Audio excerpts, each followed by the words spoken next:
Maybe.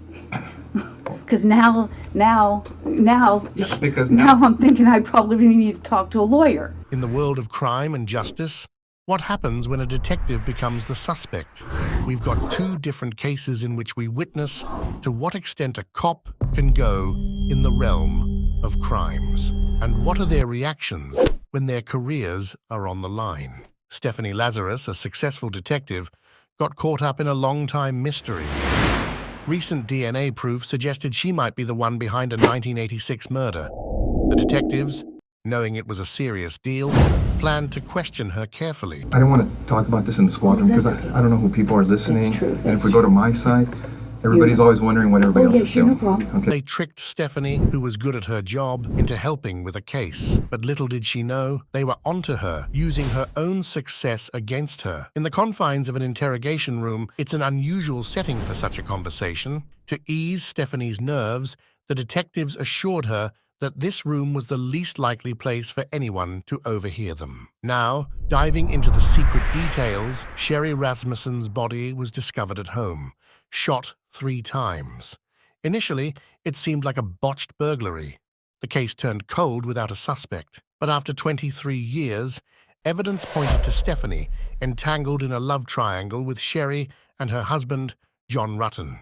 To see her reaction, the detectives strategically brought up John's name. Let's see what happens. About. It's a case we're working on. It involves John, and in there's notes and stuff that he knew you and stuff. Oh yeah, I mean we were good friends.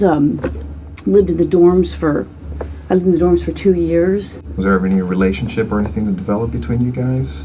Yeah, I mean we dated. You know, I mean, what's this all about? Well, it's relating to his wife. Gradually, Stephanie, despite their somewhat believable excuse, started feeling the heat. She's facing 2 detectives talking about a girl she supposedly killed 2 decades ago. Her breathing sped up, words became defensive, and her movements got all jittery. Stephanie agrees to give her DNA, thinking it'll clear her name. Sadly, just 5 minutes into the talk, the detectives decide they've got what they need, and bam, she's in cuffs. After a tough trial, the jury finally makes a decision months later. She was sentenced to 27 years in prison after being hit with a single felony charge of first-degree murder. Transitioning to our next case, we encounter another corrupt cop, Jalen Fleer, whose actions were even more worse.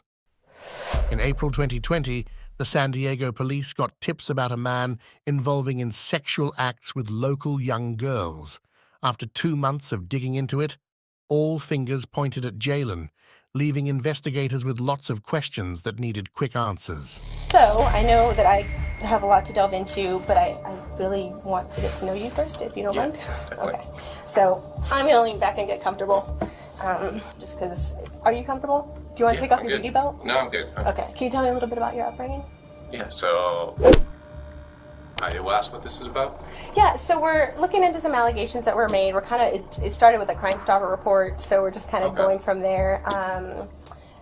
We did receive a picture that, you know, when we looked into it, it looks similar to you, so I don't know if you can take a look at the picture and just tell me if you've seen this picture before. Oh, I have like 15 million things here. When the allegations surfaced, Jalen's reaction was telling. He became visibly stressed. The detectives were careful to make it clear that he wasn't under arrest and could leave at any moment. This strategy aimed to keep Jalen talking, hoping he might reveal critical information about his involvement in the case. Adding another layer to the story, the account that shared the concerning photo and information went by the name Jalen82, a seemingly random set of numbers. But don't be fooled, as 17 was Jalen's college baseball jersey number, 82 was his high school jersey number, and 2011 was the year he graduated. If this account was run by someone who wanted to expose Jalen's wrongdoing, they had certainly done their homework, which I believe is a lie from Jalen's side. When Jalen realized he had already answered many questions from the detective, he asked for a lawyer. Unfortunately, the police quickly gave him a search warrant to take his DNA, phone, and car. They used this evidence to build a strong case against Jalen. A few weeks later, Jalen turned himself in to the police, and he was charged with 20 serious crimes, including engaging in sexual acts with children under the age of 14, and influencing and engaging in the sex with children under the age of 16. A few months later, he was sentenced to 12 years in prison.